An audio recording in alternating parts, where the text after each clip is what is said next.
everybody, Jen from Scrapping Under the Influence. I am here with another project for the design team at Country Craft Creations. So today I have for you a folio using Doodlebugs Designs Tinsel Time.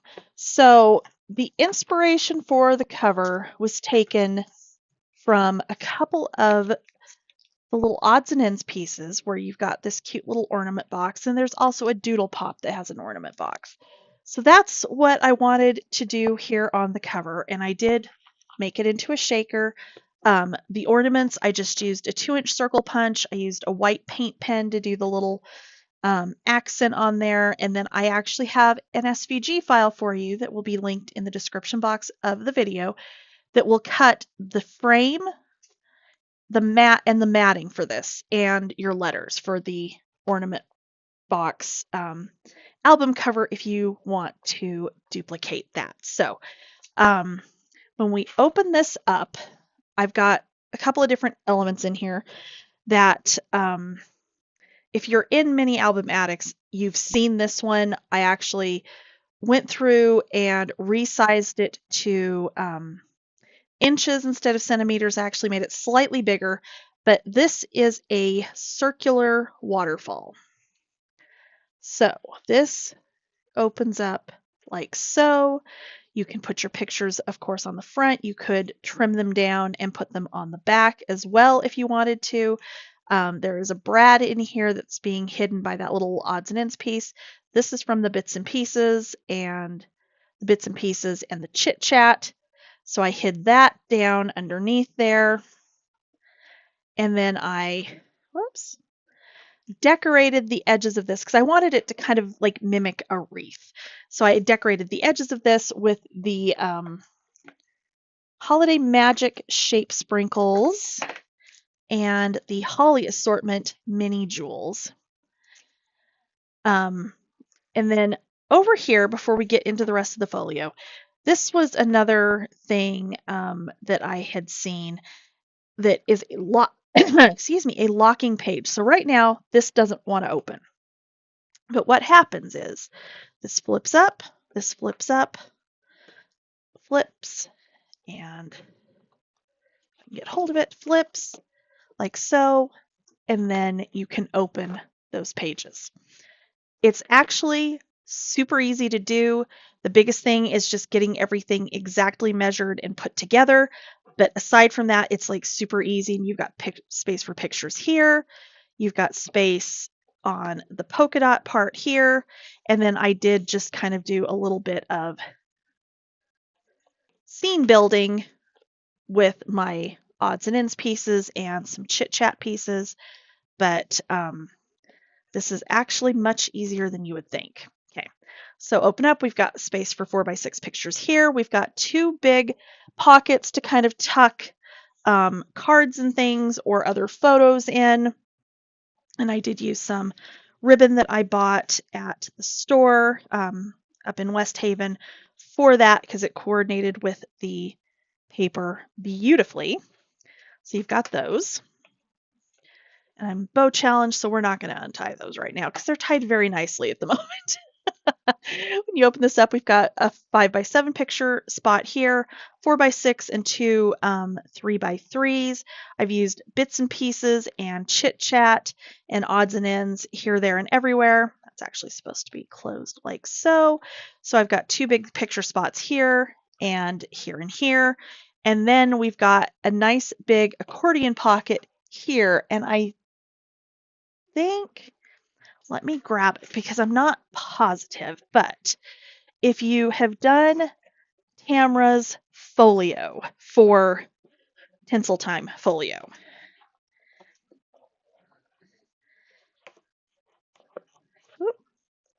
get in there. Yeah, that will actually fit in there. It's a little chunky. It's a little bit thicker than I would prefer. But I am going to do another little project with this, a small project that can be done as a standalone or that will fit in this pocket, which will be coming up hopefully before Christmas, but I can't make any promises. It might be after.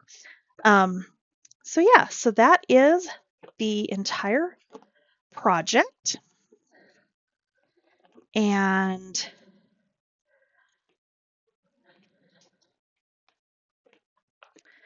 there you go. You've got your locking page, you've got your circular waterfall, and you've got your ornament box on the front. Everything I used to make this is linked in the description box below. It is an affiliate link for Country Craft Creations, so I get a small commission at no charge to you if you do buy anything from Country Craft Creations using those links. But you absolutely, if you've already got the paper on hand, then use it. If you want to use something different, go for it. But that does help me out and help me keep my tutorials free. So tutorial starts next, and all measurements and whatnot are given during the tutorial. So let's get to it. Okay, so for our cover, and you'll see this in the video before you see the rest of the inside, just because I will end up editing this out of the order I filmed it, because that's just what happens sometimes. What I have is I have created an SVG file for you to make the front of this into an ornament box.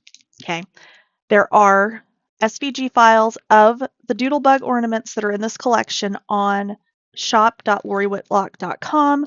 However, I was trying to keep this easy, so all I have done is I've sized this so that you can use a 2-inch circle punch for your ornaments. I do have a little ornament topper that is included in the SVG file. I just haven't cut that part out yet on mine. So I will do that in a minute. That will be super easy. And what I've done is, of course, this is the matting that I did out of the petite prints. That's what we're actually going to attach our acetate to, so that that's easy enough. You're just going to run score tape, and I'll do that here in a second. The frame itself, or the top piece of the frame, this is just white artisan. But what I did, because I wanted each one of these separate, in case I decided, which I think I'm going to do, but I'm not honestly 100% sure yet, is in case I wanted to make each one of these their own individual shaker. So I have cut this with the Cricut, with the SVG file that will be linked in the description box of the video. I cut it out of just craft foam, and I did 4 sheets of craft foam because I wasn't sure if 3 was going to be quite what I wanted. So I did end up doing 4. So I'm going to layer these together with glue, and probably I'm going to do it on here so I can at least line up the edges exactly. Okay, so one thing I will say, I did cut these last night because craft foam tends to kind of pull out of shape a little bit when you cut it, but if you leave it, it goes back normal. So these were like a little bit wonky last night. Today they're fine. So I am going to grab a different glue bottle than I usually use, and line this up. So what I did, and the file that you guys have is actually going to be a little more precise. This was actually my test cut, and after I cut it, realized that I had a couple of them that were just slightly off. The one that you guys will have and be able to download and use on your cutting machine will not have an issue. And you could, of course, if you wanted to, do this entire process by hand. I honestly I didn't want to, so I went ahead and I created you guys an SVG file. So this, like I said, I'm going to use my scoreboard to get it lined up. I was fairly generous with the glue to make sure I got it covered everywhere. I'm going to go ahead and set these 2 aside. I'm going to do them in pairs. in part because that will be a little bit easier to keep those two lined up exactly, and then just be able to put both of them together when I'm done. And the other thing, and it looks like that even went away. So with the Cricut, of course, there's like the little wheels that help grab your material. And I didn't move them out of the way, so I did have like a little star pattern on here, but even that has popped out overnight. So definitely like cut them first and then let them sit for a while, because you'll have a better overall experience with it. The other reason I'm doing craft foam instead of, I mean, you can do foam tape, you absolutely could. I just didn't want to sit and do all of the layers of foam tape. But again, that was just how I decided to proceed with a shaker this time. Or maybe not even a shaker. I don't know. It may just be an ornament box. We'll see. There we go. All right. So those two are together. And I'm going to give them a minute or two to dry. Excuse me. Dry throat all of a sudden. Okay, so the other thing that I've got is I'm going in well, at least I think. We'll see how I actually like all of this put together. I did do 4 squares that I just cut with my trimmer that are 2 1/4 by 2 1/4 to put in 4 of the openings of my box. So they are slightly smaller, and I was just going to kind of go like in this kind of pattern, and that's where my green ornaments are going to go, and then my red ones will go.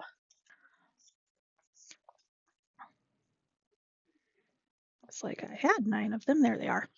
Like so. And then, of course, our acetate piece will go on the top with the frame that is also part of the SVG file, so it cuts exactly for the top of this. But again, I don't know for sure if I'm going to use those. We'll see here in a minute once we go to actually put the whole thing together. I do need to cut my ornament tops really quickly, and that will give the foam a few minutes to dry, and then we'll be back and put the 2 foam pieces together and then put the front together. Okay, so I have all of my foam glued and sitting underneath a heavier trimmer with something heavy on top of it, to give that a little bit to dry, because it is definitely not the fastest. So let's go ahead and do our acetate on, oh, that was definitely the end of that one. Our acetate on the back of our frame that goes on the top of all of this. So I did use the pistachio gingham linen petite print that is part of the coordinating petite print pack that you can get for this collection. The outside border on this is this piece is 1 inch. So this is, of course, slightly smaller, which too was partially why I decided to go ahead and do the matting piece as part of the cut file, just, because that can be, when you're cutting frames, it can be kind of tricky at times to get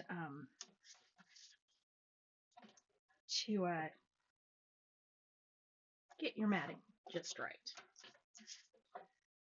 So that will make it just a little bit easier if you do want to recreate this exactly the same way I'm making it. Okay, so I'm going to grab my little tool to get my tape backing off. I'm actually going to start just on one side here.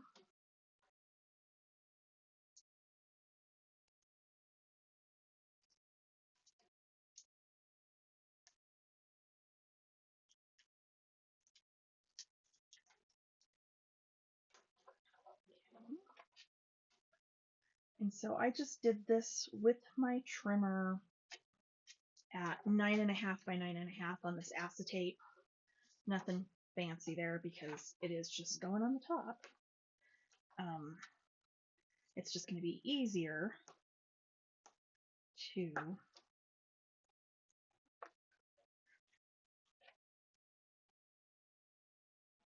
if I can get the backing up.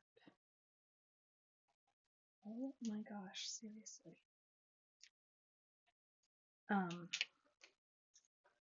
It's just a little bit easier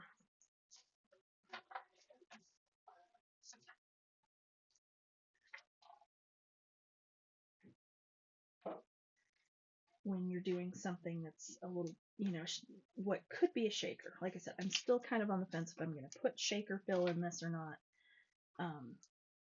And if I'm going to use the two shakers that came out with this collection, the Holly Jolly, or Jolly Holly, I guess is what it's called, which is just kind of a holly berry and leaves mix, which is super cute. And then the other one is, what is it called? Happy Holidays. And this one has like little trees and candies and snowflakes. And then that's Jolly Holly. They're both super, super cute. I'm just not sure if ultimately I'm going to want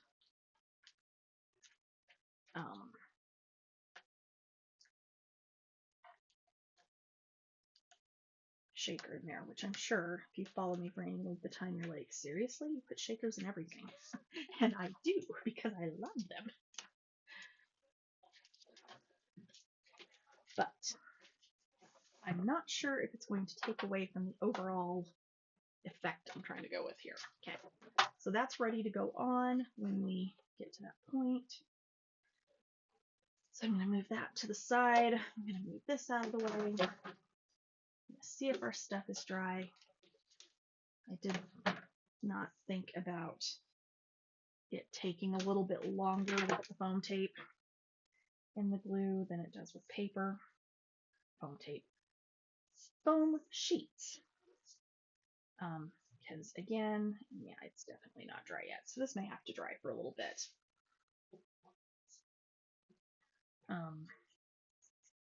Just trying to get anything that's kind of leaked out there. Yeah, this is absolutely not dry yet. Okay, so I'm going to put it back underneath the trimmer. And I'm going to put some heavy stuff on top of it. And I'm going to let it sit for about 20 minutes or so and come back, and then we will put this together.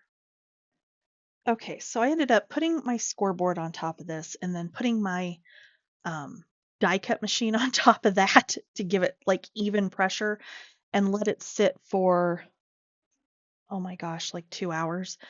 And it did finally dry. Everything is good. However, see all these like creases from the bottom of my scoreboard? Yeah. Okay, so what I'm going to do is, of course, it's got that other piece that goes on top, so I don't know that it matters. I was going to say I might leave it overnight and wait for those areas to pop back out again, but I am going to use tape to attach this down to the cover because I don't want to worry about it sliding. I don't want to worry about it having to sit and dry with like something heavy on top, that kind of thing.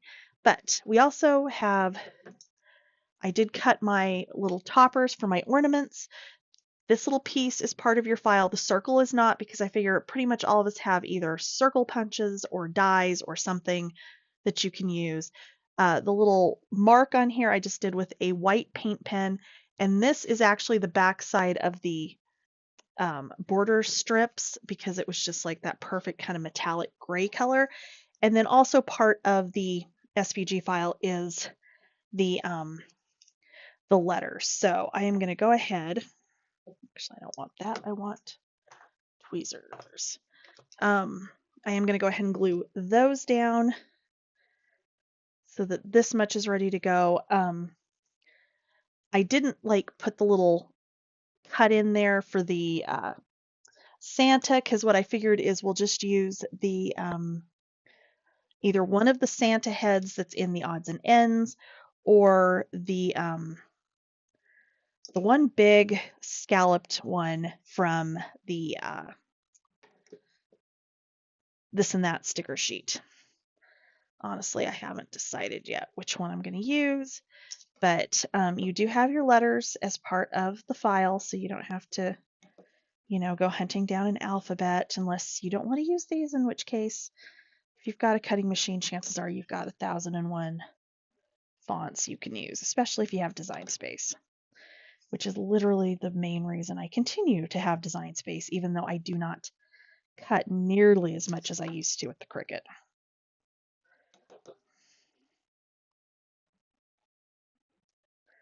Although since I have been having to do SVG files more often here recently, I may start doing more of that because I can actually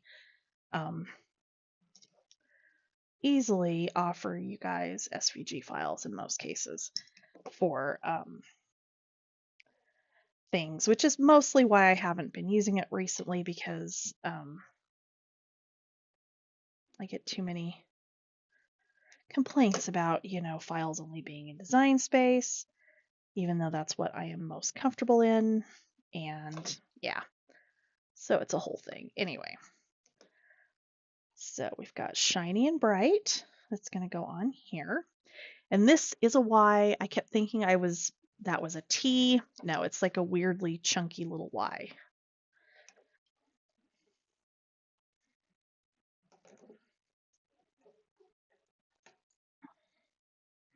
Because I was like, did I lose the Y? And then I found the other T and went, oh, no, that's what it is. It's just chunky.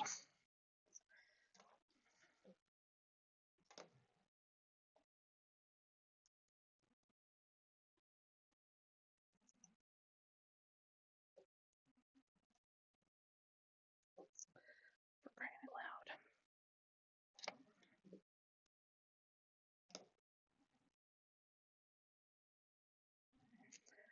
And for those dots on the eyes, you could use the glitter shape sprinkles. They are super cute. I used them on my project for Doodlebug this week, and they're absolutely adorable. Okay, so what I'm going to do, I'm going to move that off to the side, let that dry. I am going to take this piece and we're going to go ahead and put tape on the back side of this.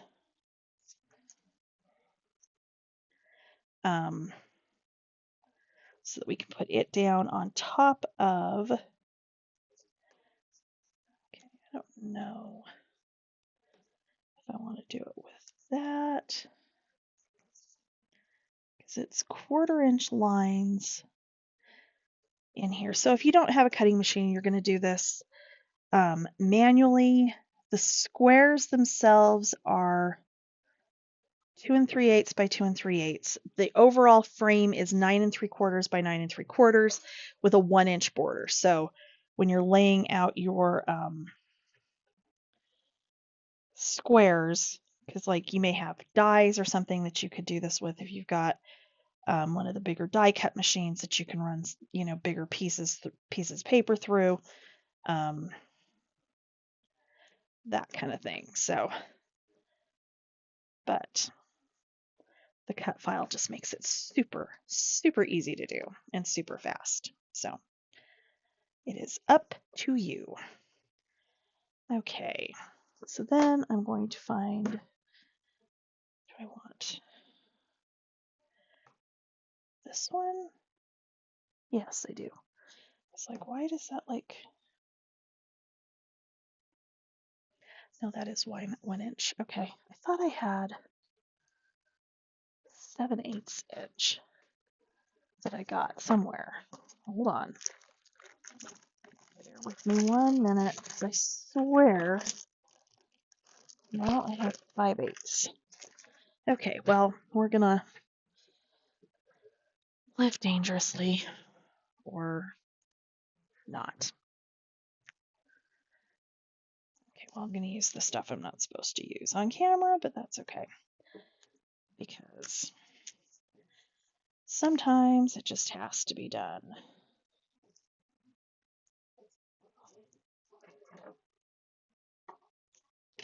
All right.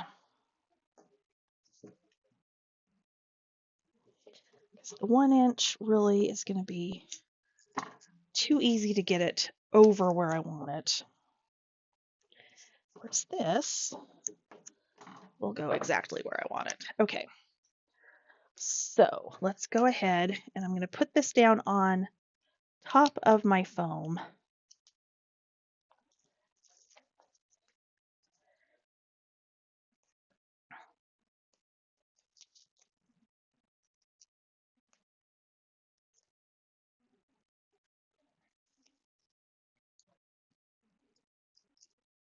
I know I used to have 7/8 inch score tape, but I think that's been a few years ago, back when I was using primarily tape and not glue when making like my pages and my attaching flaps and all that kind of thing. Which sometimes I'm still tempted to do anyway, just because it's faster, especially if I'm prepping stuff ahead of time. But, and honestly, I've never had an issue with tape here in Utah. I know when I lived in Georgia, it was a totally different story. Like, it did not, hold on, I think there's like a right, because this was my prototype one. I think that's it. Okay.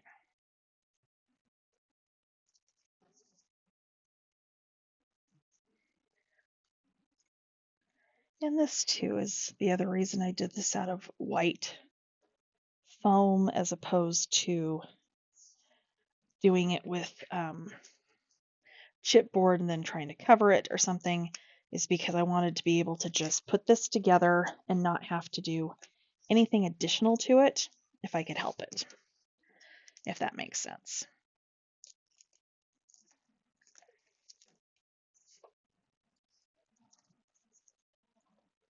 Okay.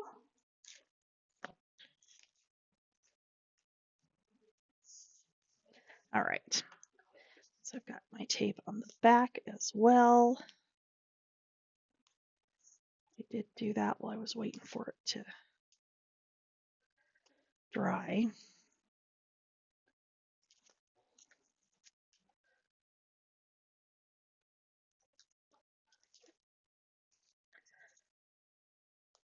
So again, what's my thing coming unscrewed? Weird. And again, this is literally just a vinyl weeding tool on Amazon. I think I've got it linked like on the description page on my YouTube channel. And it works fabulously for getting the backing off of score tape.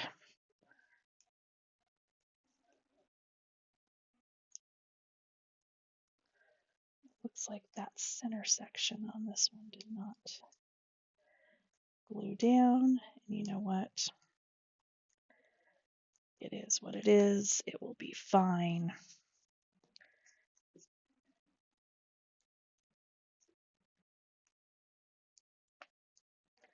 I know, this is so exciting, isn't it?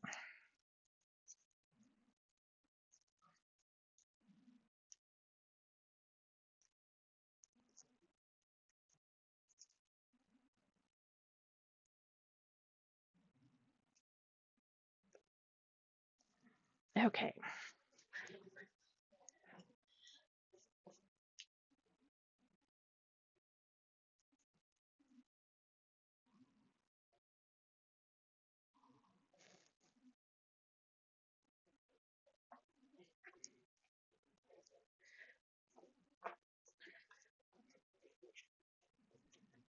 Okay. So there we go. So now, what I'm going to do with my ornaments is I have thin foam tape that I'm just going to stick on the backs.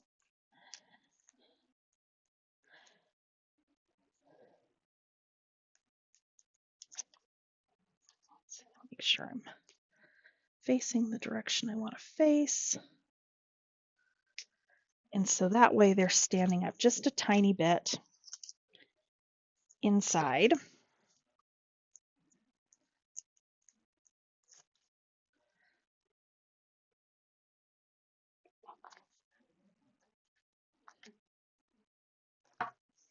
I love when a project comes out looking like I pictured it to look,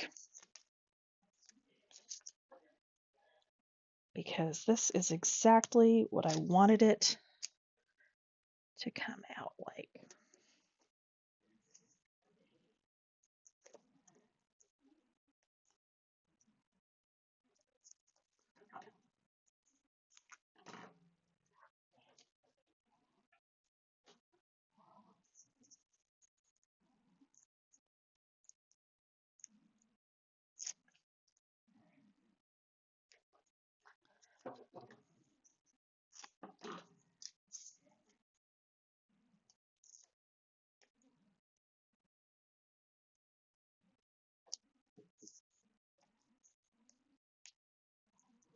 Okay.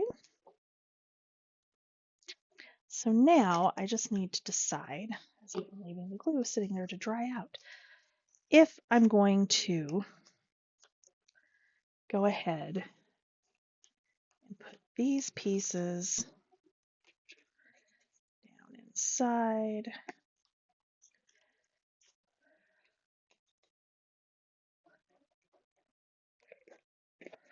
I may need to cut a tiny bit off a couple of these because, like I said, this was my prototype, and then it would be like so, like so, and then like so. So I just need to decide if I want to leave that silver glitter in there, and I think I do. In fact, I should have cut my letters out of the silver glitter, and I didn't. Okay, so what I'm going to do, rather than try to pop up, no, I take that back. Okay. Let's say, rather than try to pop up the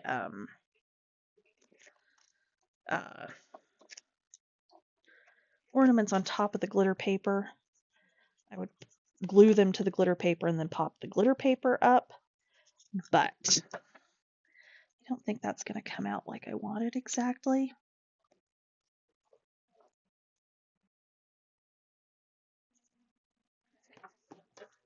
So I am going to pop them up on top of the glitter paper. However, I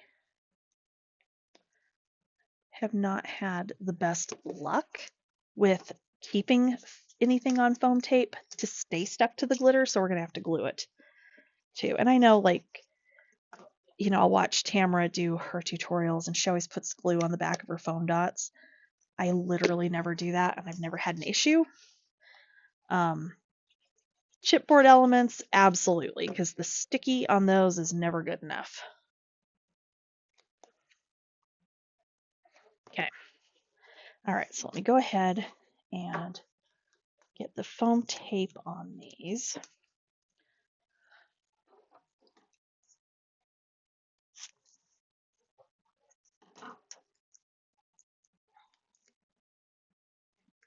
This is actually my card making foam tape because I'm out of the big rolls of the thin stuff. So I've been using this, but you know what? It's fine. It's actually stickier, which is kind of cool. Okay. So we're going to put these in the exact same way. Just going to add a little bit of glue.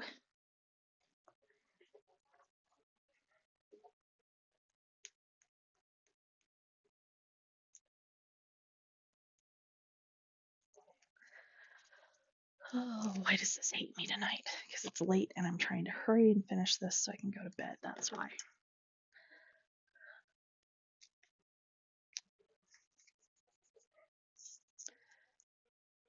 Okay.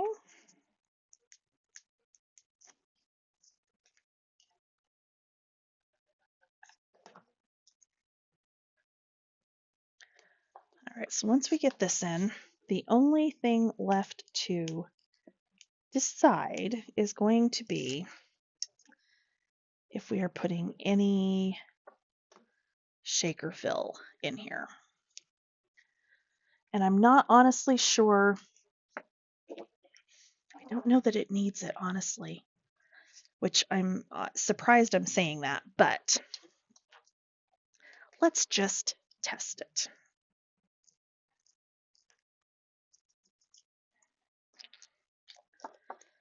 So if we did just a tiny bit, like so.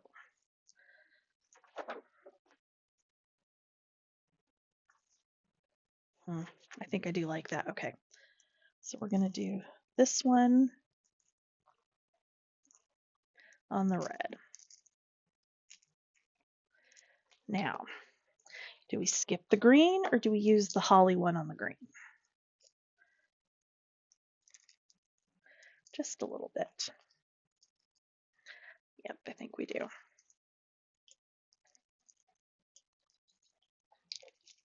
Okay, yeah, I'm happy I did that. That's way cute. Okay, so now I just need tape on the back side of this one.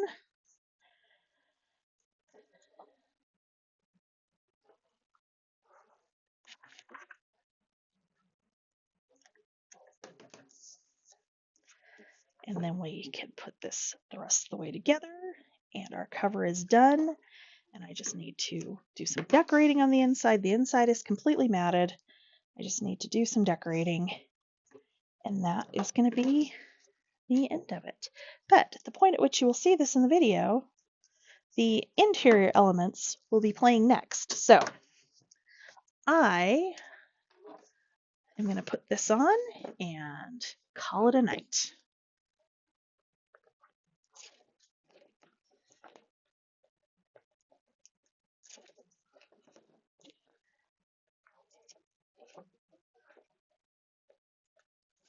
Okay.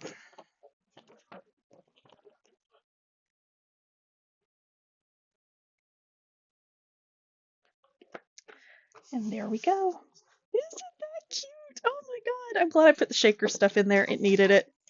Maybe not needed it. I wanted it and it's there. So, all right. The only thing left on this, the very last piece on this one, is going to be to take this little guy. Now he's not so little, but you get the idea. I think. We'll see. Actually, I think he's perfect. So I'm going to de-sticky the back.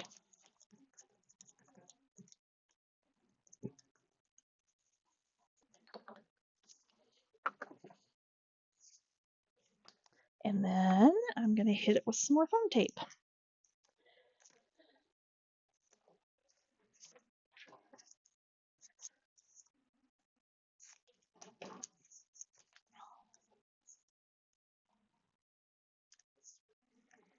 Hopefully I just put that in the right place. Of course I didn't. Haha.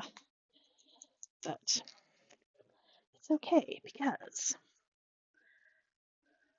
that one's in the right place. I just need that one. Okay. Put that down. And then if I decide to add any of the sentiments from the chit chat to the front here, I can do that. But that is your cover. Isn't that fun? Oh my god, I love how that came out. Okay, let's get on to the inside. Okay, so we are going to start with a piece of chipboard that is 1.5 by 10. To wrap this, you need a piece of cardstock that is 4.5 by 12. We're going to use our 1 inch and our 1.5 inch spacers.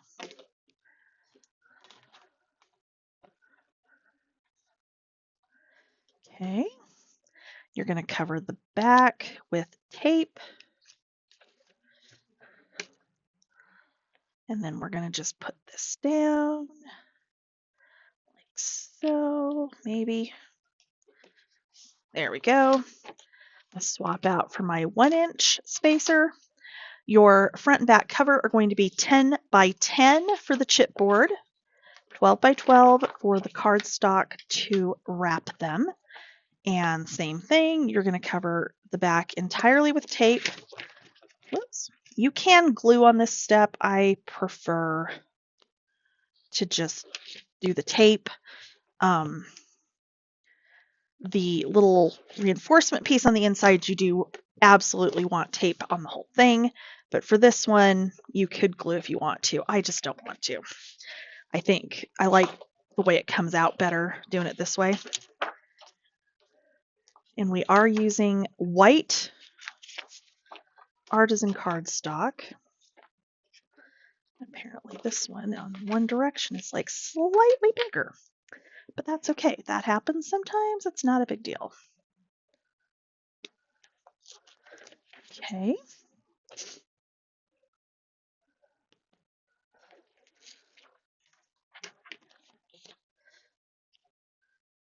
And down we go. We are done with spacers. And I'm living dangerously and I'm using white cardstock. So hopefully I can get through this project without gunking it up, because that's always the hard part with white cardstock. So I am just using the cardstock or the chipboard to bend the cardstock around the chipboard. We're going to cut out our corners.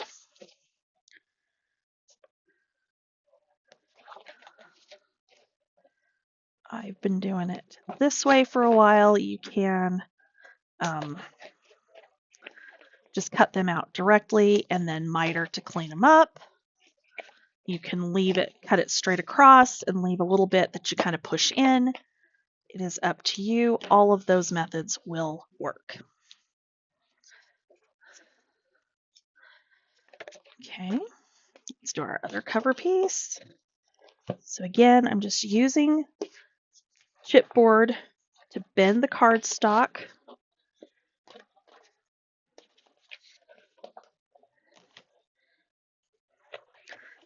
And mitering again.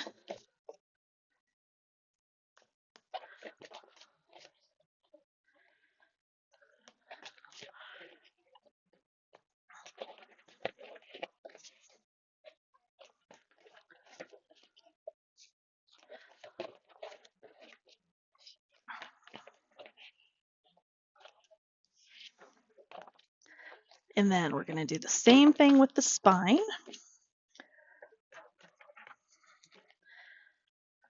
This one I am actually going to use my bone folder, because when we get on this longer piece, it's a little bit easier.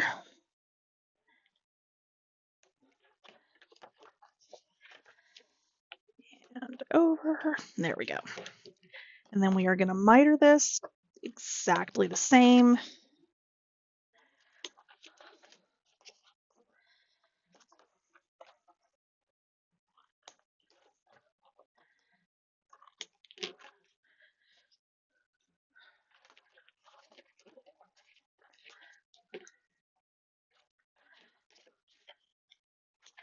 Okay.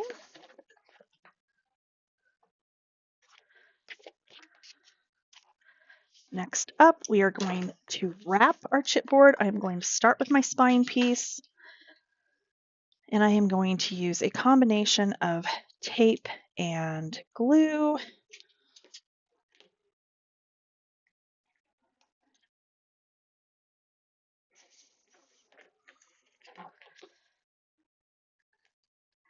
With the spine, you're only wrapping the short ends.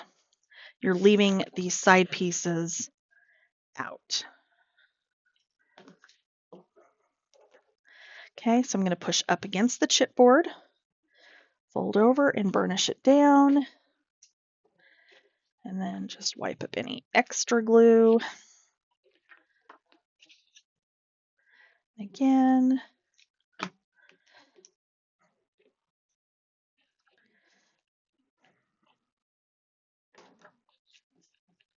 Okay, once I get that done, I'm going to turn it over.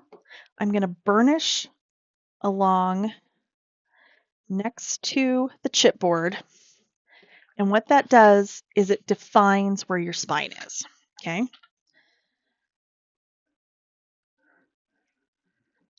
Like so.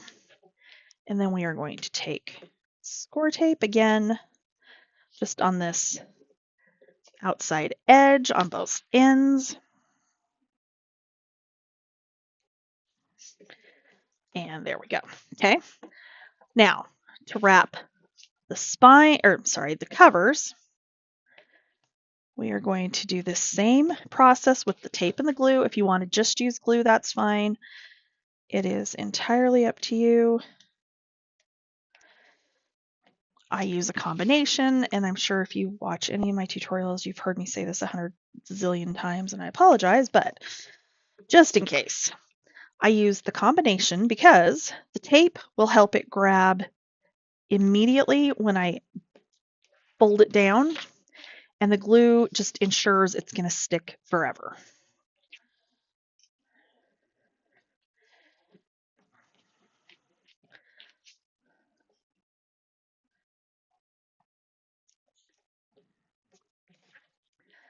Okay.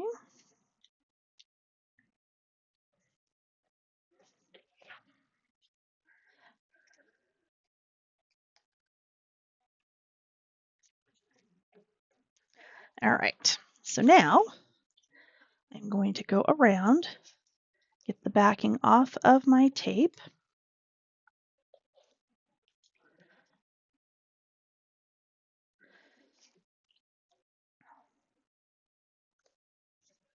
Okay. And then we are going to do the same thing again. I'm going to glue along the edge of the chipboard into our middle section here.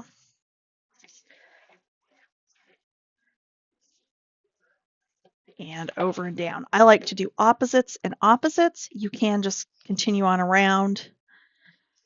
It really does not matter. Okay, up against the chipboard, over, burnish it down. Where my other bone folder is. That one's good, but I like my other one, I think, better.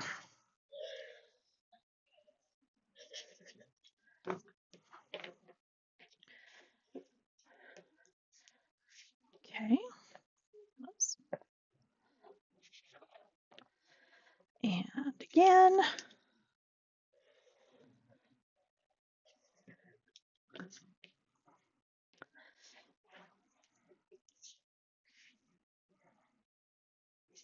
Okay. There's one. And we didn't get it all gunky. Yay! Okay. And again, we are just going to get the backing off of our tape.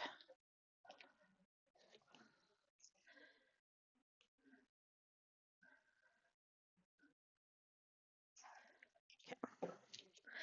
All right. And again, along the edge of the chipboard, burnish up, over and down.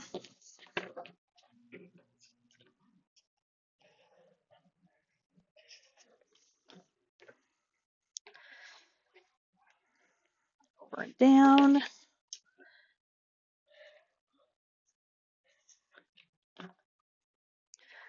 Over and down.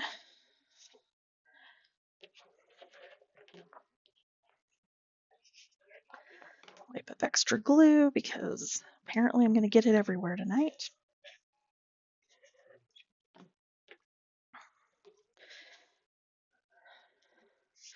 Okay, so now I am going to take my scoreboard. I'm going to put one of my cover pieces on. I'm going to fold this piece over and burnish it down really well.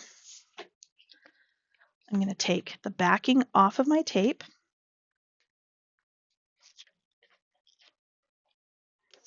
Okay. And then I'm going to add glue.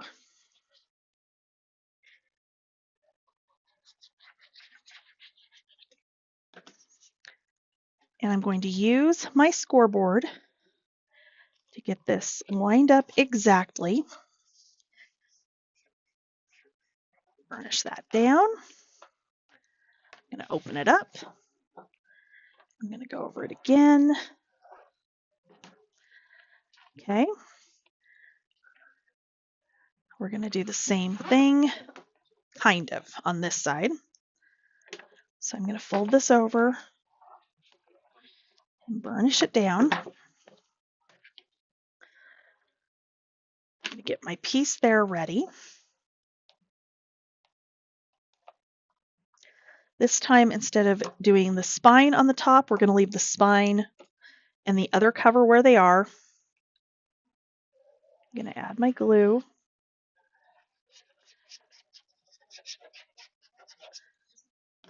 Okay. I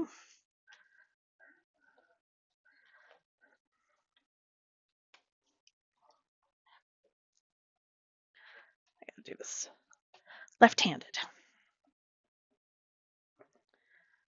So again, I'm just going to use my scoreboard and the edges of my scoreboard to get this put down exactly where we want it. So it's even. I'm going to fold it open, burnish it down. Okay. Reinforcement piece. This is 9 7/8 by 6, so it goes at least half an inch over the edge of your spine piece. The entire back of this is covered in tape.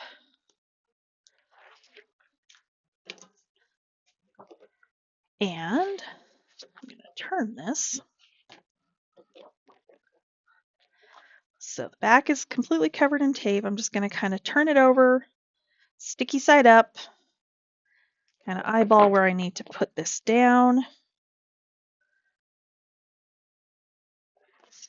And down it goes. We are going to burnish. Okay. And then I'm going to fold up and burnish into the crease. And same thing on this side. I can tell I didn't do a very good job on that side. Fold it up. I always, whoops, what am I catching on? Weird. Okay. I always kind of pinch it to really lock everything into place. And there's our cover. Okay. So first thing we're going to do a flap on the left-hand side. And that flap is going to be 10 by 10 3/4. Okay. So with the 10 3/4 at the top of the scoreboard, we are going to score this at, did I not write that down on my notes? I did not. We are going to score this at,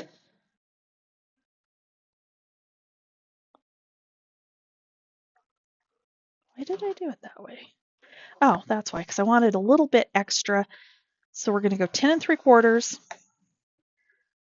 Or I'm sorry, 3/4. Scoring at 3/4. I apologize. And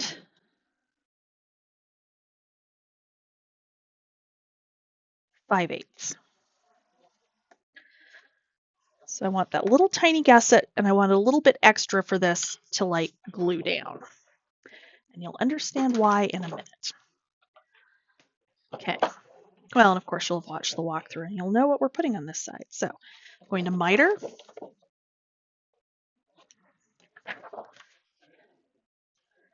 going to fold and burnish that first score line. And we are going to glue it down on this side. Okay.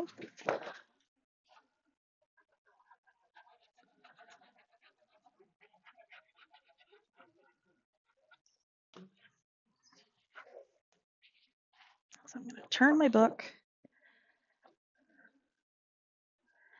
And it should be even top and bottom. You're going all the way to this outside edge.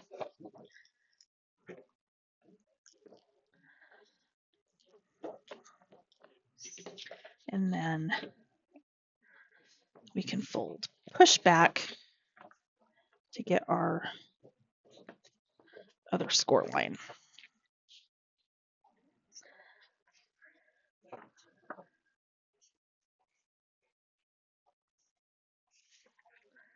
Okay. All right. So there is our first flap. Now we are going to do the element that's going to go on that flap. So you need a piece of cardstock that is 7 1/4 by 7 1/4. And this is the part where it gets a little bit more complicated. You need a compass. You need a ruler, and now I can't find my other piece. There it is. And I just totally drew a blank on what these are called. If you can get the square one, even better. The rounded one works fine. Okay, what we are going to do, you're going to take a pencil and your ruler. You're going to line up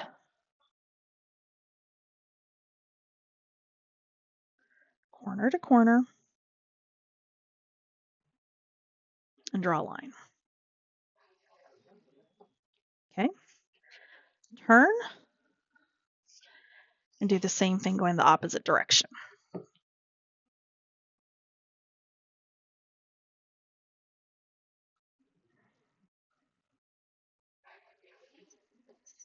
Okay, now what you want to do, take your compass and try to think how best to show you this so you really see it. So we want to adjust the width between the little pointy part and your pencil tip to, hold on.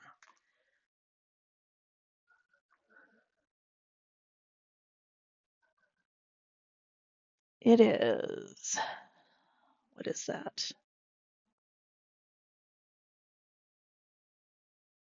3/4 of an inch. Was it 3/4? Yes. Sorry, I had to look at my notes because I did 2 different versions of this. No, 11/16. Okay, so you're going to hold this on your ruler and adjust it to 11/16. Okay, you're going to put your little pointy end down on the center of the page and you're going to draw a circle.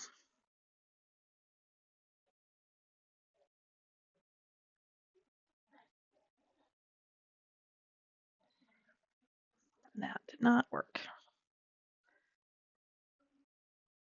Okay, now you're going to adjust this again and you're going to go out to 3 5/8. Okay, so I'm going to twist and twist and twist and twist.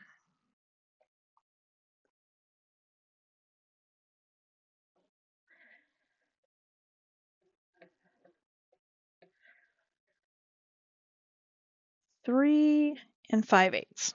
Okay, so again, okay, you're going to put it back in the middle and you're going to draw another circle. This one, if you have done it correctly, will go basically to the edge of your paper. Okay, you see that? Right to the edge. Now, this is where you're going to take this little guy. You're going to line up your 0 and your 180 on the line.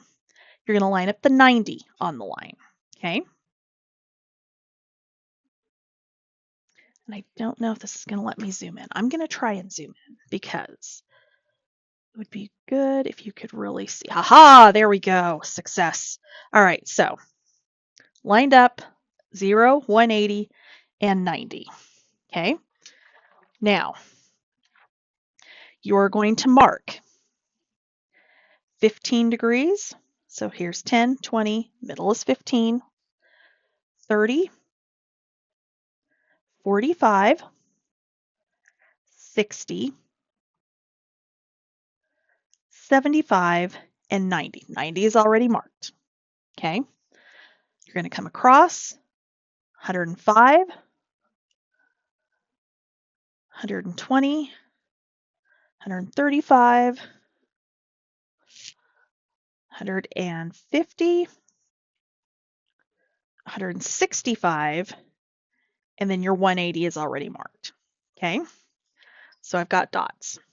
Can't really see the dots, but they are there, I promise. Okay, I'm going to turn it, and we're going to do the exact same thing again. So I'm going to line up my 0 and my 180 on the line, line up the 90 up here on the line, okay? And again, we're going to go 15, 30, 45, 60, 75, 90's already marked, 105, 120, 135, 150, 165, 180 is already marked. So now what we're going to do is we're going to connect our lines. And I'm hesitant to do this on white because it's going to be, but then again, the way this ends up getting matted, it's not going to matter. So, okay, so I'm lining up opposite dots, okay?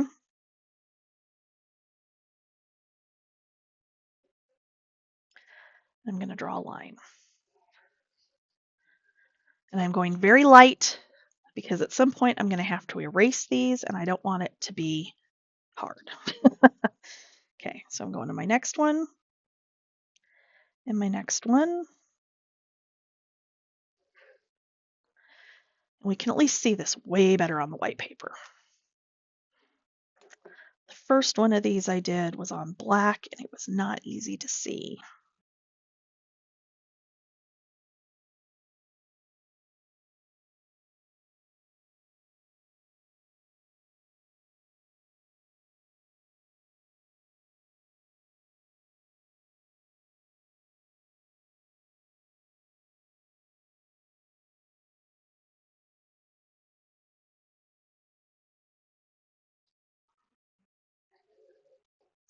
Okay, now we are going to count 1, 2, 3, 4, 5, 6, 7. We're going to cut these out, and I'll tell you why. I had made one. If you haven't seen the original tutorial on this, it is Tanu Creative, it is all in centimeters, so I converted it to inches and actually sized it up a little bit. I was initially trying to make it go all the way around, okay? The problem is, when you get to turning this, you reach a point where it starts to catch, okay? And even worse, going back the other direction, you reach a point where it catches, okay? So as much as I wanted to like make it a full 360, I haven't figured out how to make it work that way. So we're going to go ahead and do it the way I had originally seen it done. And I'm sure a lot of you saw this. Somebody had followed it and posted it, and it's just amazing. Anyway, so we are going to cut straight up that line to the middle, and we are going to cut straight up this one to the middle and remove that wedge, okay? You're then going to cut on your circle in the middle and cut this middle section out.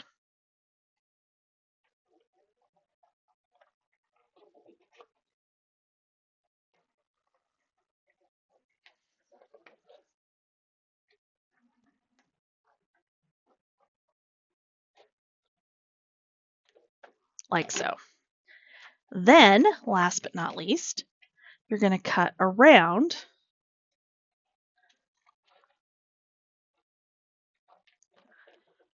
your outside circle. Just take your time.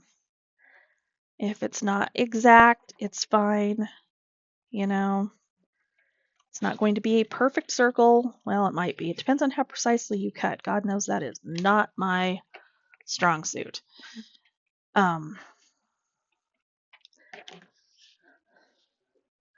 Because at this point, if we have done everything correctly, our wedges are 3 inches. Mine is, this one at least, is 2 15/16, close enough. Yep, so we're good. We're all good. Now, we need to score this. So, what I decided was easiest was to pick on my scoreboard one of these places where I could line up visually between here and here, okay, and score. And I'm just going to keep turning my little wedge like so and score on each one of these lines that we drew on the radius of our circle. Radius? I don't know. That might not be what it is. I'm an accountant. I did not do well at geometry. I'll tell you that right now. Granted, when I took geometry the first time, I had a boyfriend, so I kept cutting out of class, but that's a whole extra story for another time. Okay, so where did I start? I started right there. But, which if I had stuck around like I was supposed to, I probably remember the actual name of all of our little tools there.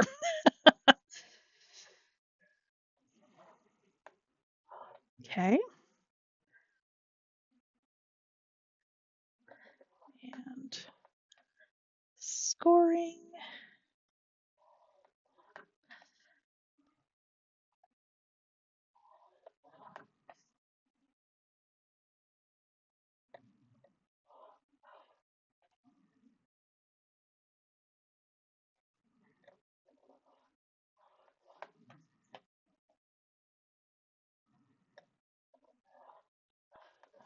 Okay.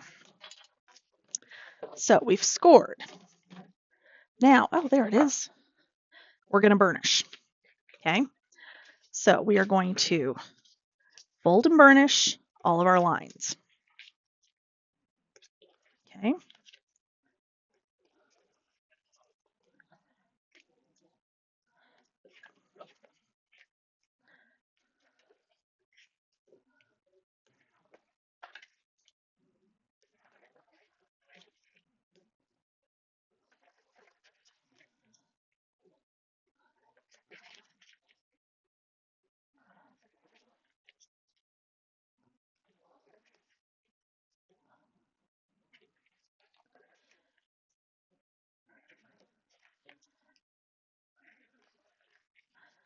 Okay. All right. Once we do that, we're going to turn and fold and burnish back the opposite direction. So we want these lines to be good and crisp so that this moves the way we want it to move. Okay.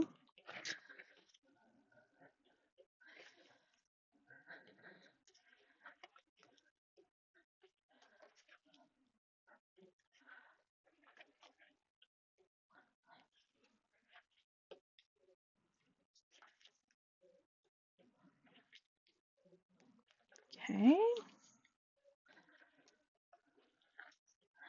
And there we go. There is our mechanism. Okay. I'm debating if I want to try and erase my pencil lines off here. I don't know that it's going to matter. I think I am going to go over and just at least lighten them up. The way we actually put this together, I don't think it's going to matter because I don't think they're going to be visible.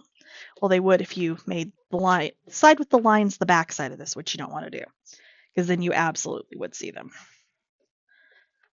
But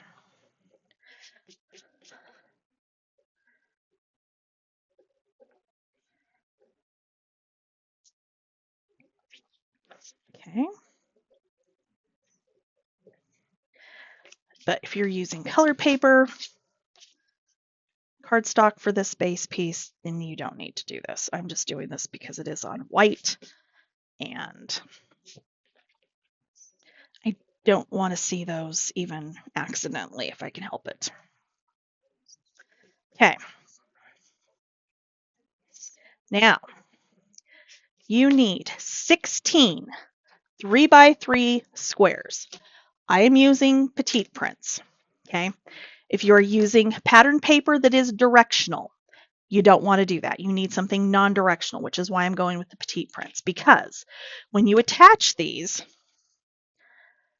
you're going to see them. Like when it flips over, you're going to see what's on that back side. So I'm going to use my plaid side up. We are going to skip this first wedge. Okay. Now, I'm going to fold this under, burnish it down, and I'm going to put the glue on the wedge itself.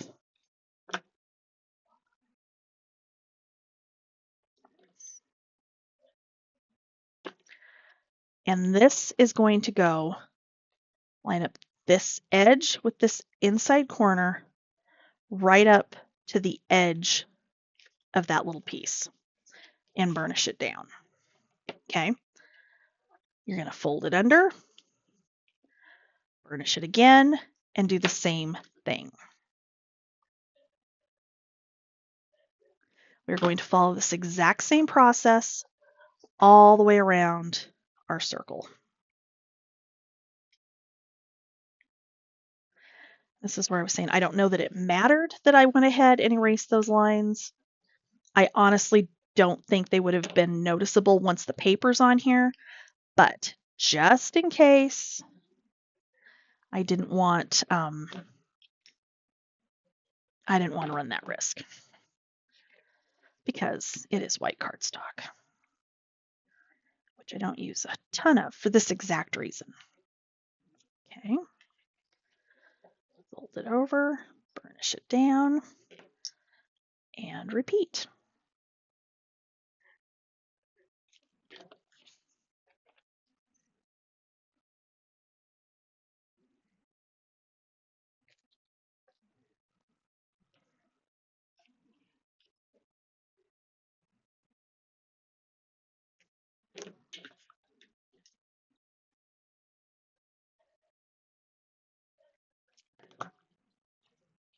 Okay.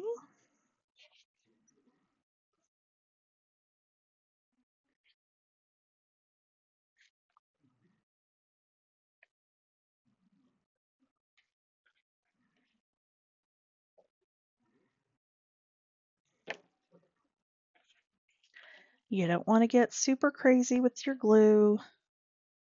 You don't want it leaking and accidentally gluing things together that are not meant to be glued together.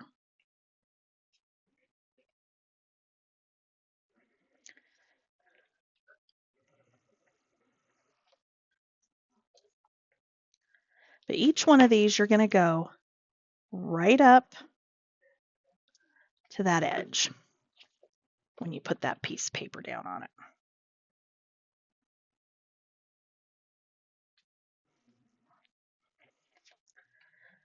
And this petite print is in the petite print pack of coordinating petite prints, and this is the Limeade Plaid Polka Dot.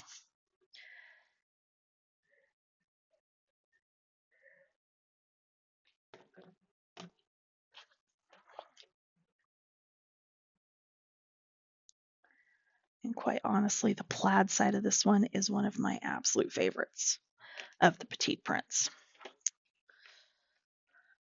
And you could alternate these in different colors. I could have been, flipping back and forth between the plaid and the polka dot, but I wanted to kind of leave that so that I could maybe do some shape sprinkles and, other things like that on the front of these. Okay.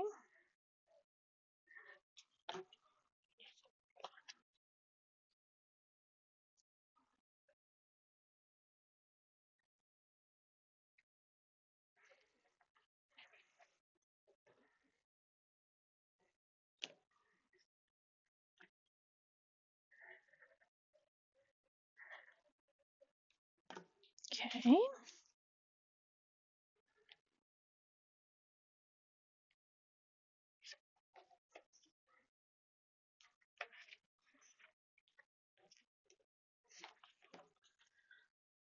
Almost there, guys, I promise.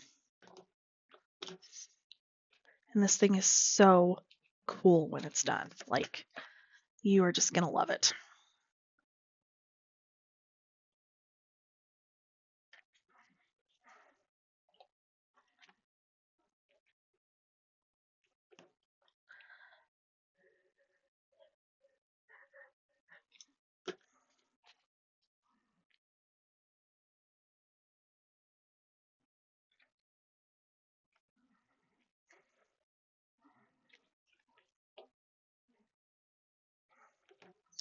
Okay.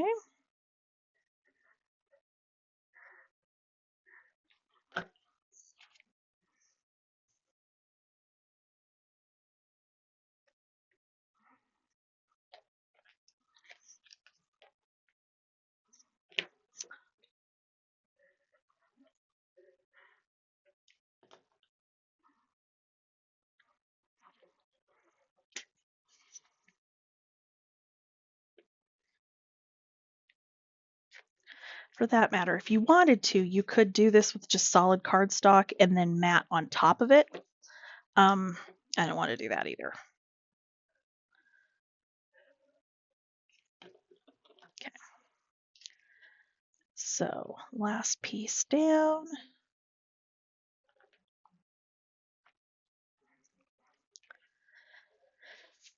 And there you go. There's your waterfall wreath. Okay. So when this is opened,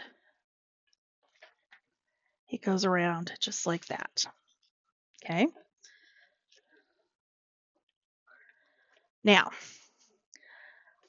this is going to go on a base piece. Your base piece is 9.5 by 9.5. Okay, so I'm going to cut this. That's 9.5 by 9.5. I'm going to cut this to 9 3/8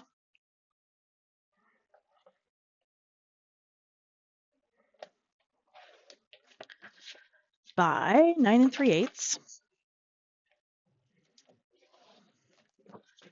I'm going to cut my petite print for the base of the flap to 9 7/8 by 9 7/8. I'll worry about which side of this one I'm going to use in a minute. This is Ladybug dot, or what is it? Stripe Sprinkles. Out of the two new petite prints, this one is my favorite out of all of them. I got to tell you, out of the prints themselves, that one is my favorite. I don't know why. Something about it. Okay, so I'm going to. Did I cut this wrong or did I cut the other thing wrong? Uh-oh, what did I do? Nope, I did cut this wrong. Dang it, dang it, dang it. You know what? We're going to have to revise. We're going to cut this to. Okay, so that one ended up being 9 1/8. We're going to take the other side to 9 1/8, which will actually be fine. This means we have a slightly bigger border. Yep, that'll be just fine. Actually, that'll be good because it'll kind of break it up. So we're going to go ahead and glue this onto our base.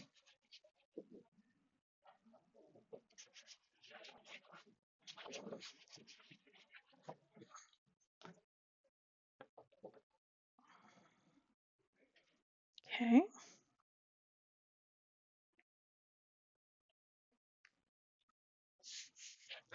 And burnish that down.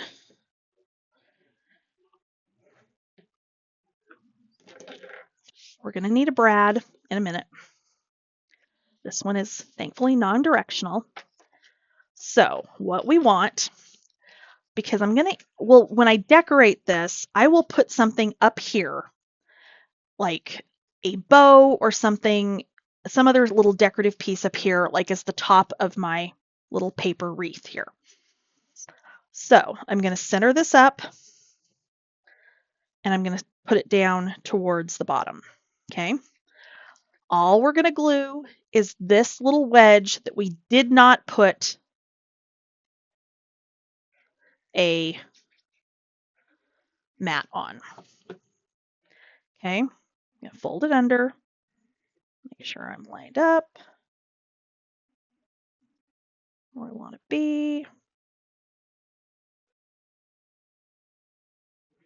And down we go. Okay.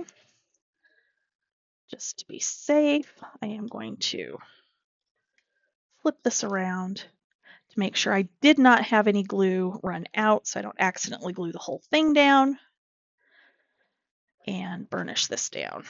And I have like gunk all over my hand now. Okay. All right, so that's good.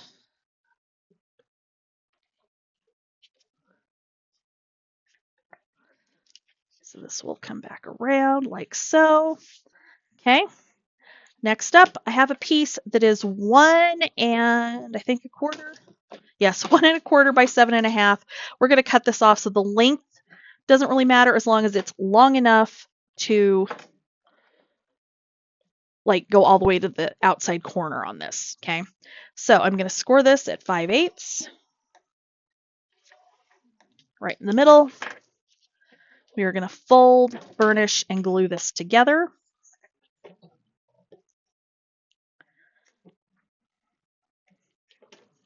Okay.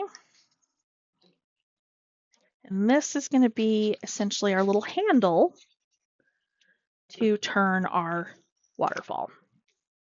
Okay. So I'm going to burnish that. I'm going to kind of come up here, which you're not going to see this, but it's going to help you turn it. I'm just going to kind of round my corners on the top.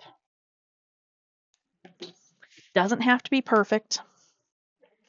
And then we are going to pop a hole through this as well. Okay, like so. All right, so I had this screwed up. I'd had a hole in the center here that was not in the right place because of how the wreath is placed. So what you're going to do instead, you've got it glued down.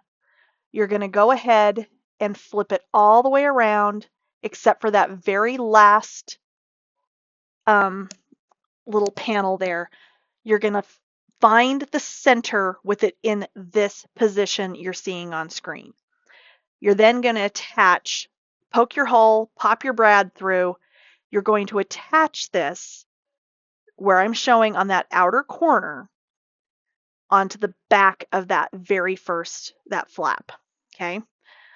I had this so screwed up from that point. You can see there where I cut another one of those little handle pieces off of this, and that's why. It's because it was not centered correctly, and I had followed the process that if the entire wreath were centered on the page, it would have been fine, but because I kind of did it to one end, it was not in the right place. So once you do that to attach your brad, then you will be absolutely fine. And then you go ahead and just cut off that excess of your little, 1/2 inch double thick piece there, and that is your waterfall.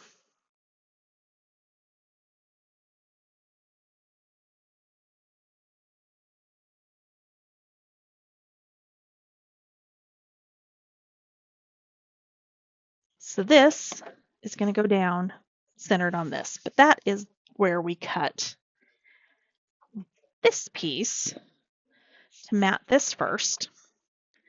Now I just need to decide if I want stripe side up or I want the other side up. Let me zoom back out to normal. There we go. So I definitely do not want the stripe side out. So we're going to go ahead and glue this down.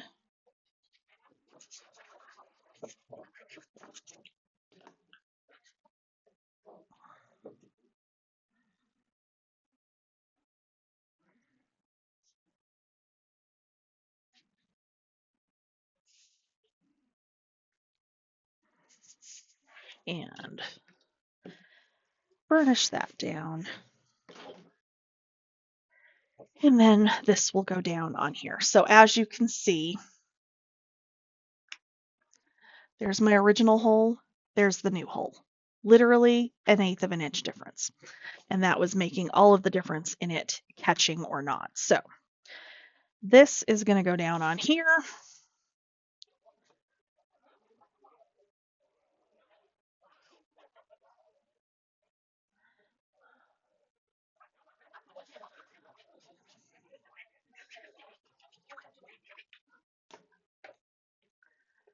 Underneath this flap is most likely just going to be a layout page.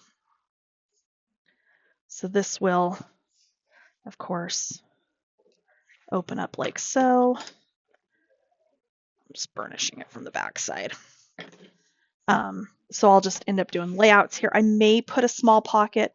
I toyed with doing a layout with the paper that is for the advent calendar back here, and if I end up doing that, I'll show you how I end up doing that. Otherwise, I'll just do layouts back there, but there is how that is supposed to work.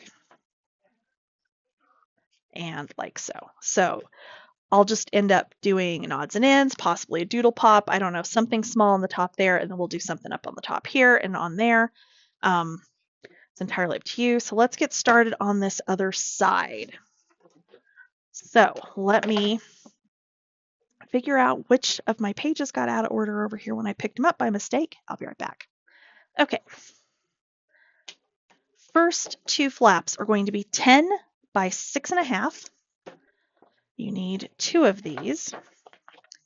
With the 6.5 at the top of the scoreboard, we are going to score this at, and I buried my notes again.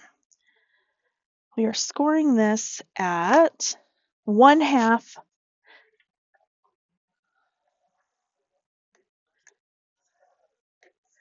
and 1 3/8. Okay, so assuming my math is right, this should be, and that is wrong. Because this is either that or my paper is cut wrong. No, I don't know. It's fine. We'll fix it in a minute.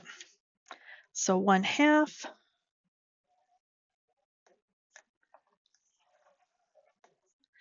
and 1 3/8. Let's see what this one is.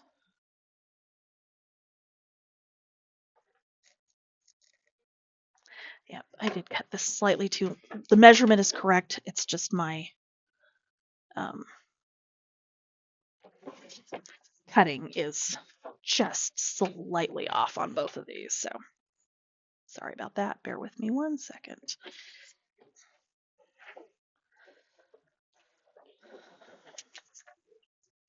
Yeah, something still doesn't seem right.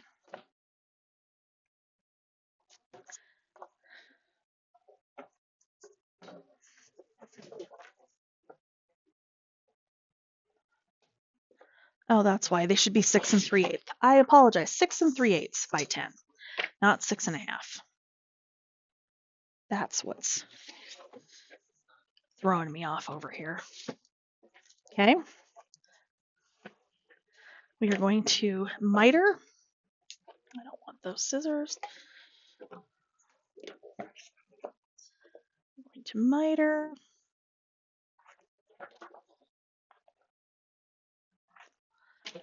And fold and burnish. And fold and burnish.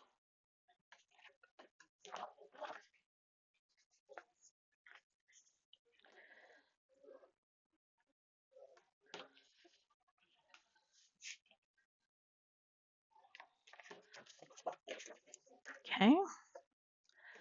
Grab my book. This needs to go down all the way to the outside edge.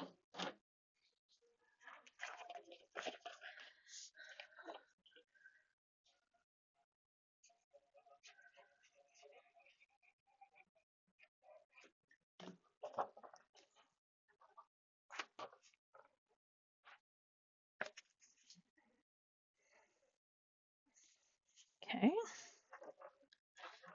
go there. Now, what we want to make sure before we actually glue this in is when this is all the way to this edge, that these do not, they just meet in the middle, but they do not overlap.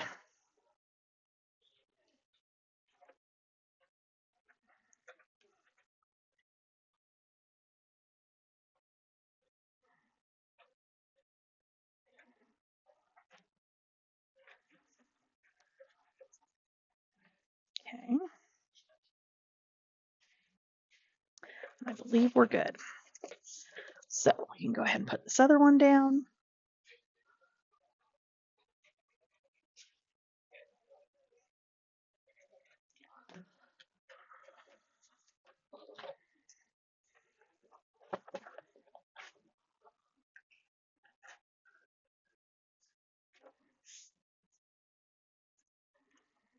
So I'm going to put that down. I'm going to fold this up and hold it where it will be like when the book is actually closed, and make sure I haven't gone too far this direction, but that I'm like right at that edge. Okay. So we should be good there.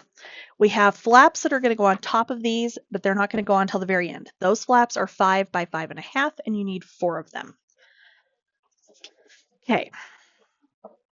I'm going to open that up. Next up is going to be our top and bottom flaps. These are 6 by 7. You need 2 of these as well. With the 7-inch at the top. Is that what I did? That's what I did. Okay. 1/2 inch and 1 1/4. That's where I'm off. Those were actually correct. My scoring was written down wrong, but you know what? We have adapted it. It will be fine. Okay. We are going to miter both of these. And these are just going to get centered. One at the top, one at the bottom. Okay. So we'll fold and burnish.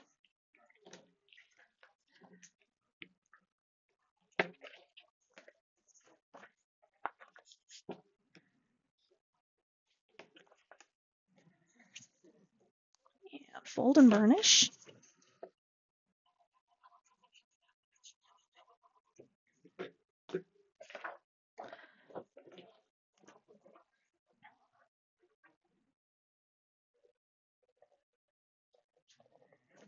And we're just going to center that up at the bottom, flush with the bottom, and do the same thing on the top.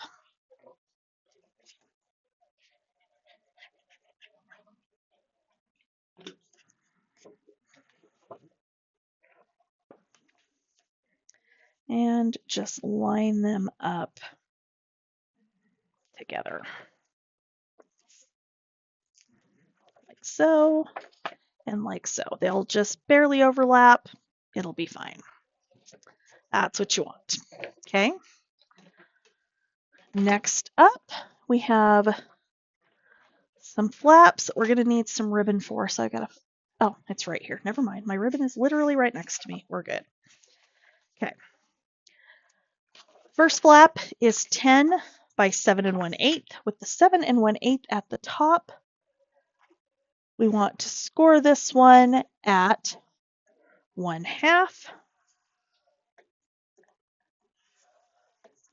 and 1 1/8. Okay. The second flap is 10 by 9. With the 9-inch at the top, you're going to score this at 1/2.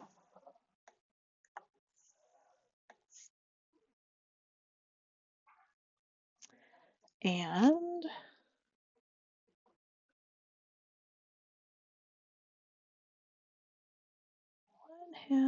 1/2. That's what I thought. Just had to verify on my note.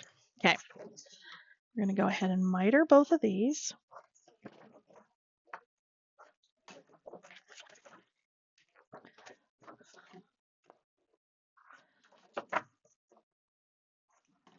Okay.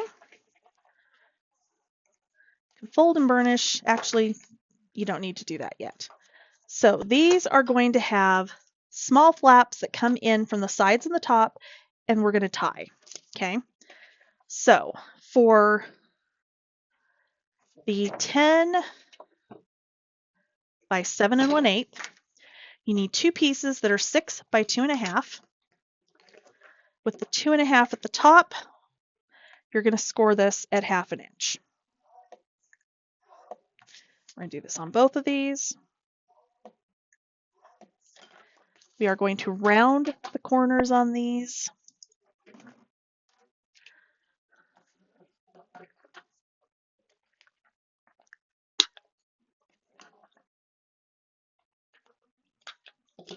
Okay, and these are going on the top and the bottom.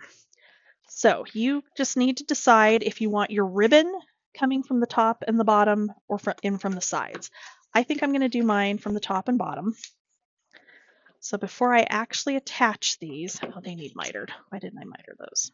Because that darn waterfalls like got me all out of whack. Okay. Before we do that, we are going to add some ribbon. And I ended up picking up black or navy blue. That looks navy blue to me, but that's not for this. That's for something else. I ended up picking up a blue that matches like the swimming pool and the pink that actually matches the pink in this collection. So you just have to decide I'm going to use one on one and one on the other. So all I'm going to do is take some 3/8 inch score tape, find approximately the middle of where my flap on the top and the bottom are going to go, and go ahead, get the backing off of that. We'll attach this one down, and then we will glue our flap down on top. And yes, I have not cut this off yet.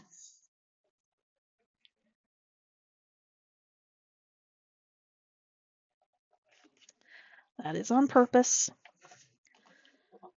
because I want to kind of see about how much I think I'm going to need before I actually cut. And then we will do the same thing down here. Exact same process again. Other than I'm going to try and get it as close to lined up as I can. There we go. Okay.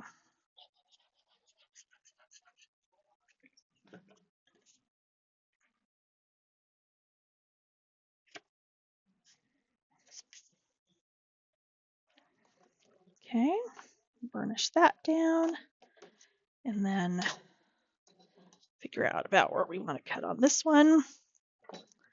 Okay, the flaps for the side are going to be 10 by 2. However, because this one we're tying at the top, I want to ensure that these 2 side flaps go all the way under. So I'm going to cut 1/8 of an inch off of these.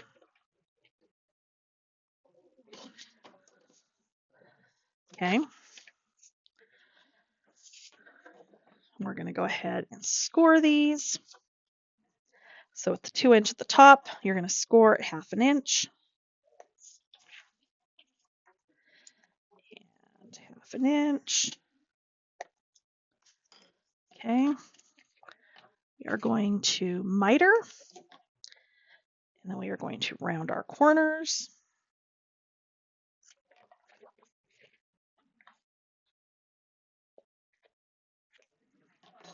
Okay. Then I can burnish that score line.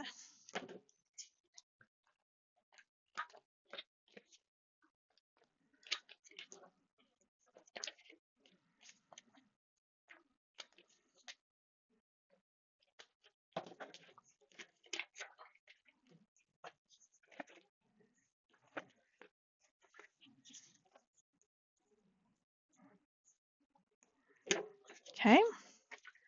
And these, fold that one over so I don't accidentally put it in the wrong place, because I could totally see me doing that tonight.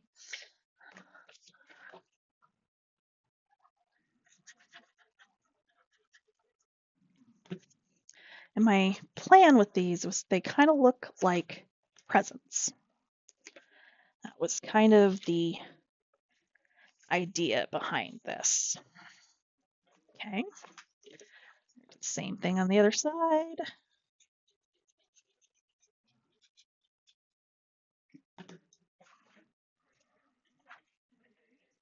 And this will hold loose Christmas cards, pictures, however you want to do it.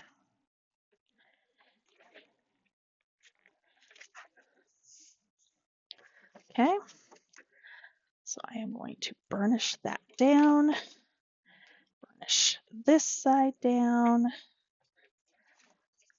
flip this over.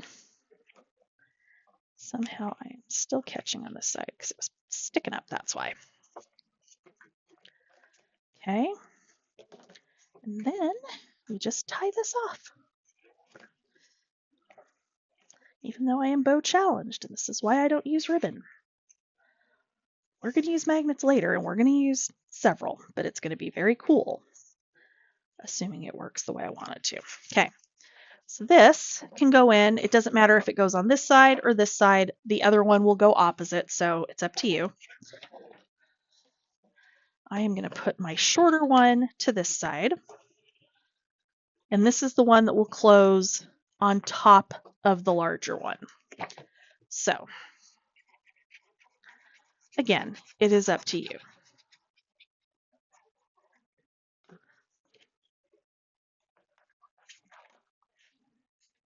And again, this will just go right up here to the edge. Okay, and this closes down over the top of it. Okay, we're going to do the exact same thing to this one, only this time I want my ribbon to come across the middle. So I'm going to go ahead and get my ribbon set up on this outer edge. Oh, except we haven't scored those pieces yet, but that's okay. All right, so because this one's coming from the outer edge, we are going to leave these at 10 inches. So 2 by 10. Okay, this was just not my night, apparently. So this page also cut off before I finished it. Your side pieces are 10 by 2. You're going to score it 1/2 inch and attach these. Because I did my ribbon on this piece coming in from the sides, I left them the full 10 inches. Okay. The two pieces on the inside are 8 inches by 2.5, scored with a 1/2 inch on the 2.5 inch side. Because these are going on the inside and these are folding over, I did trim both of these down 1/8 of an inch, just like we did with the long ones on this piece, so that they're sure to fold in underneath here. You're just going to attach all of those and then put this piece in the book, and then of course continue on to the accordion pocket, which also got cut off because of course it did. And that is going to play through next. Okay, so apparently the entire making of the accordion pocket was cut off. So we are going to do this one again with other cardstock because the other one's already in the book. The flap for this is going to be 6 3/4 by 8 with the 8-inch at the top of the scoreboard. Sorry, I have to turn it. I can't do it. You're going to score this at 1/2 inch and 1 inch. Try and score it straight. Okay, 1/2 inch and 1 inch. You're going to miter. I was like, where did my scissors go? Okay. Fold and burnish. This is going to go at the top, centered over your pocket after you get your pocket in. Okay. Your pocket is going to be 9 3/4 by 8.5. Starting with the 9 3/4 at the top, you're going to score at 1/2 inch, 1 inch, 1.5 inches. Turn it.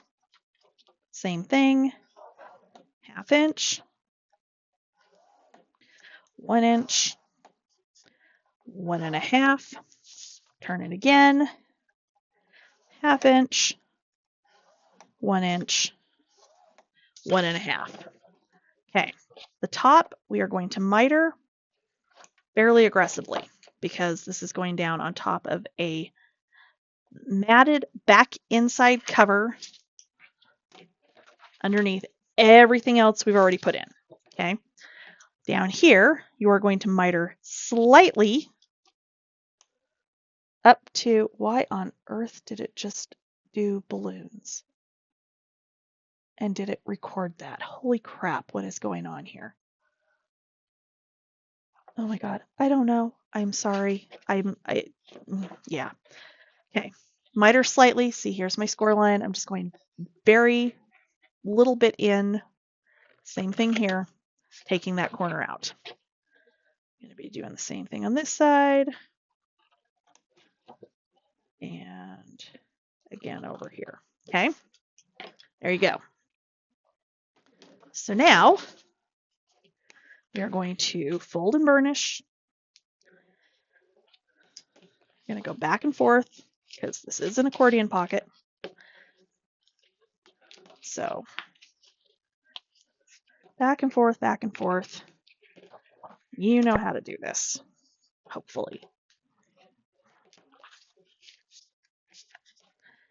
Okay.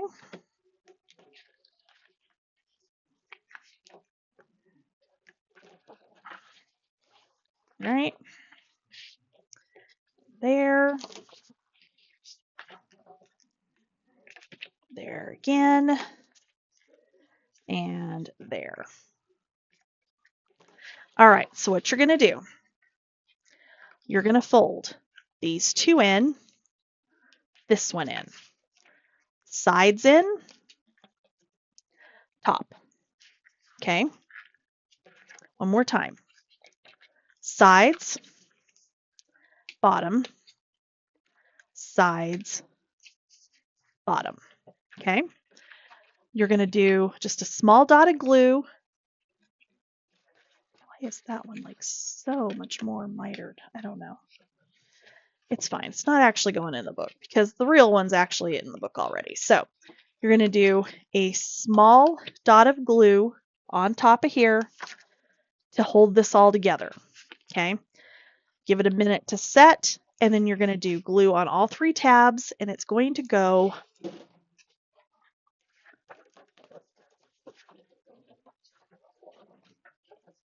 in the back like so. If you want to center yours instead, go right ahead. I had initially planned to do a 3x4 waterfall down this side, and I don't think I'm going to do that now. In fact, I know I'm not going to do that now.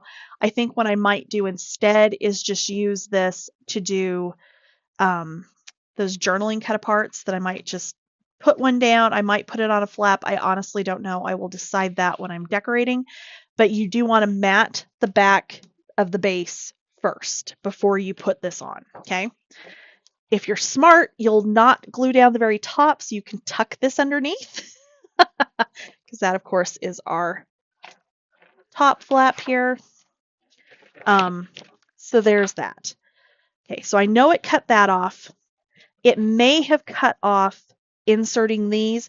Both of these go together the exact same way. It's just a matter of where you're putting your ribbon. and then just they go into the book. It doesn't matter if you have the shorter one on this side and the longer one on this side or vice versa. It makes no difference. Okay. This all folds up closed. And then this is the part where, okay, so I'm going to have to go back and figure out where this cut off, because I must have bumped the mouse or something. I don't know what I did, but okay, we've like probably missed a good chunk of this tutorial, and I apologize. Right now we are working on our top 2 flaps, okay? We've got 4 flaps that go on top that are 5 by 5.5. You're going to score at 1/2 inch on the 5.5 inch side, okay? First flap goes on top like so.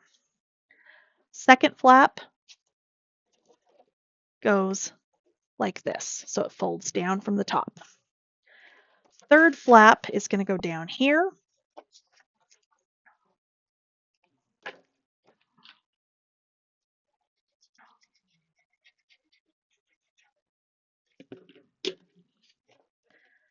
At the bottom, you're going to glue it towards this inside side of this flap, okay? So basically this one goes here, here, here, okay? The last one is going on this other side.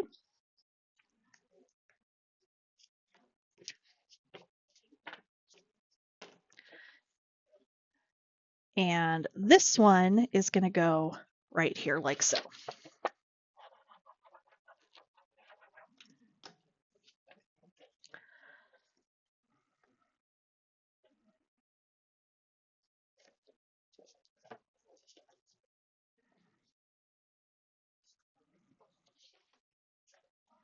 Okay, like so.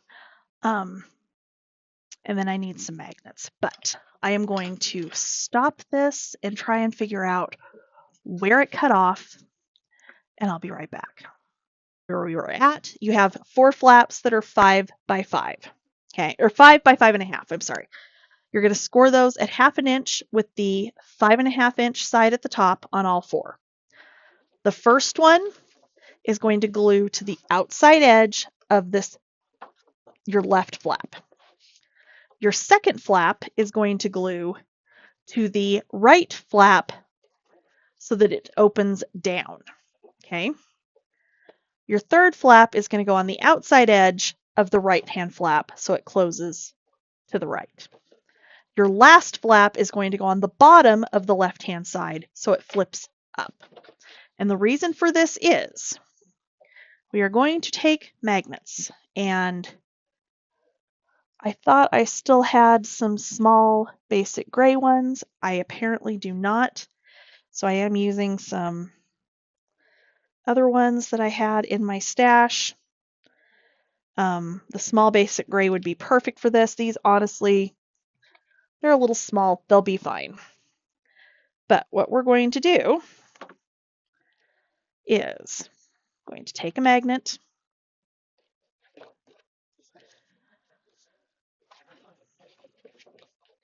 Okay. This one is going to go here.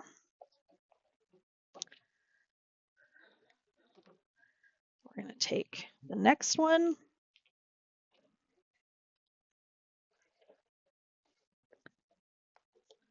Like so. So that this opens up, and this comes all the way across like so and attaches.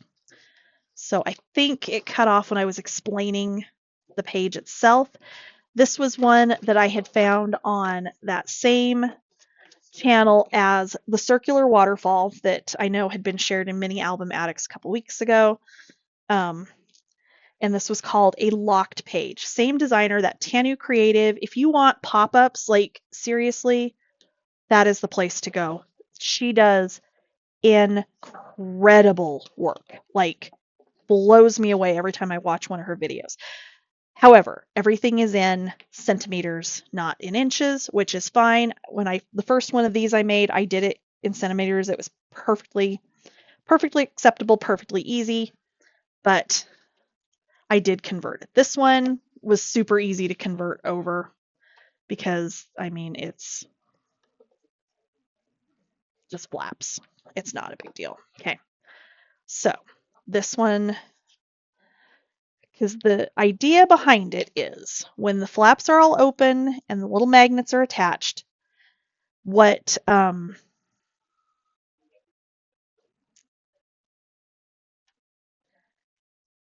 way this all goes together, it locks this page closed until you flip everything over, in which case it unlocks the page. And I just thought that would be very cool instead of doing like a normal closure, either ribbons or, a cut apart on magnets or, something like that, or a magnetic tag or something, instead to keep these two flaps closed.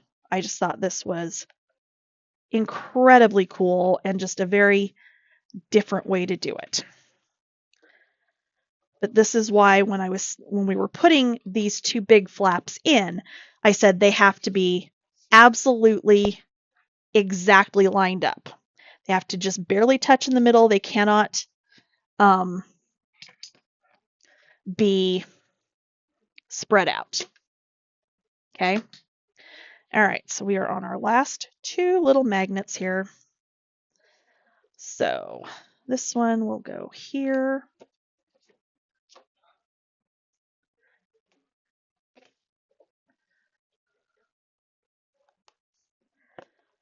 And like so.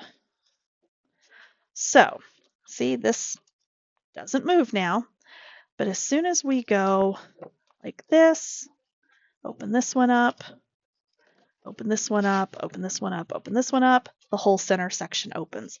Is that not the coolest thing you've ever seen? I was absolutely blown away by this. I just thought that was amazing. So that is it. And this train wreck of a tutorial is over. We've got our circular waterfall. We've got our puzzle page.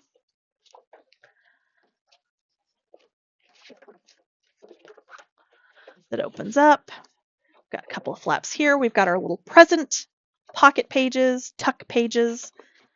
Those open up, and we've got our big accordion pocket. I will be doing a small folio that will go into this accordion pocket as the next project with this, but we're not quite there yet.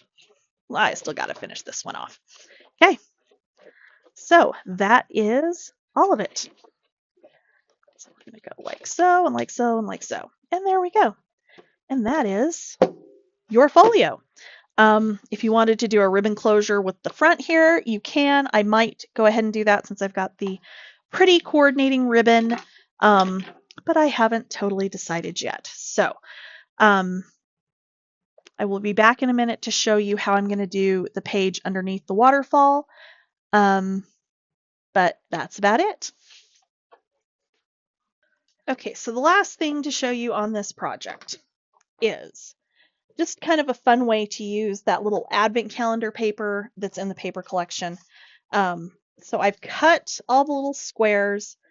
This is of course assuming you don't want to get super cute Doodlebug House advent calendar, which is amazing and you totally should get one and put it together.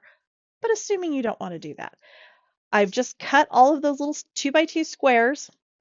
I have made little flaps for each one of them. These are 2 1/8 by 4 1/4, scored at 2 1/8. And then I took the two pieces that run across the top. Hold on, let me get the actual paper. Be easier to show you. Hold on, there we go. Okay, so we've got these two pieces, and then you of course have all your little numbered ones. So what I did here is I cut this so I had just the window by itself, put it on a flap, and then tucked the little shutters under the edge. And I'm going to do the same thing with the Santa one. But this is my last little flappy do. So 2 1/8 by 4 1/4 scored at 2 1/8. And then those just go on there. If you wanted to arrange them differently, you absolutely could. I was doing it where I was going to kind of have, where they kind of went in order. So what I'm going to do with this is I am going to cut right up to the edge of those shutters on the top, on the bottom, and on the sides. Okay. So I've cut that, and then I'm going to cut this shutter off.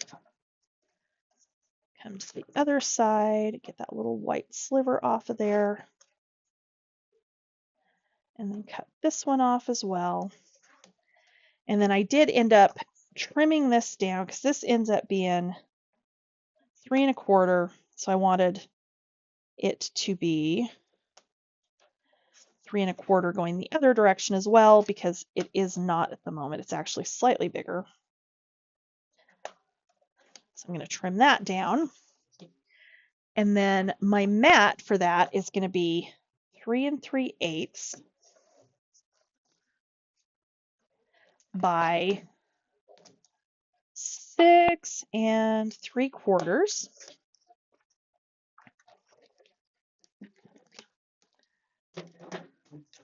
And I will score that one at 3 3/8. So now what I'm going to do, let's go ahead and fold that. We're going to put this down on top.